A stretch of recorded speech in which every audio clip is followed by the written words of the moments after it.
నేను వచ్చి ఈ సినిమాలు ఒక 7 సినిమాలు చేసి రిటైర్ అయిపోదాం అనుకున్నాను. అంటే జానీ గారి సక్సెస్ అంటే ఒక సినిమా వదిలేసేవాడు. కానీ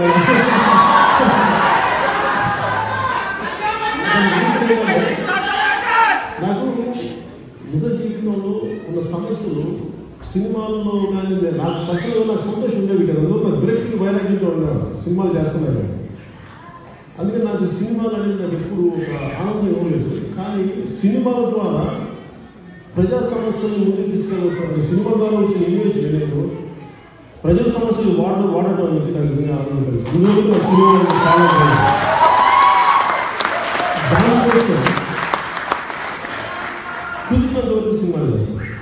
నాకు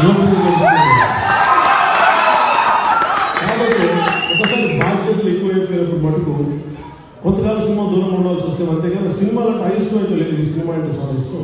సినిమా అంటే చాలా ప్రేమ. దానివల్ల డబ్బు కూడా వస్తుంది. అంటే నేను ఎందుకు కాంప్లిక్స్ చేయగలను అంటే నాకు డబ్బులు అవసరం కానీ డబ్బులు మీద మమకారం లేదు.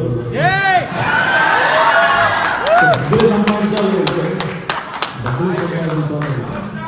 చాలా పనులు ఉన్నాయి. కాకపోతే భగవంతుడు నాకు ఇచ్చిన సినిమా కాబట్టి సినిమాను ప్రొడ్యూస్ చేస్తాను, ఇంకోటి చేస్తాను, డబ్బులు సంపాదిస్తాను. కానీ నాకు చాలామంది రకరకాలుగా మాకు డొనేషన్స్ ఇస్తామంటే నేను ఎందుకు దాన్ని ముందుకు తీసుకెళ్ళాలంటే నాకు చాలా బాధ్యత.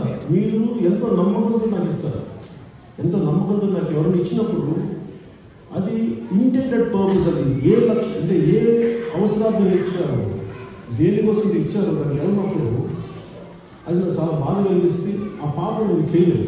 నిద్ర పట్టుకున్నాను. అందుకని నేను డబ్బులు తీసుకుంటే చాలాసార్లు ఆలోచిస్తాను. సాధ్యమైన కాదు నేను నా సొంత డబ్బులు పెట్టుకుని చేస్తాను. అది ఇప్పుడు చేస్తాను.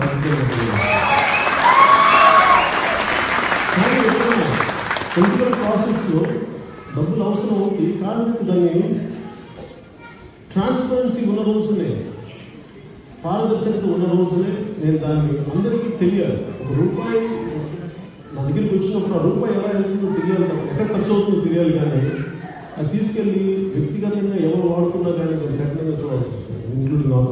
అందుకే అలాంటి సిస్టమ్స్ 25 రోజులు నేను దాన్ని ముందుకు తీసుకెళ్తాను.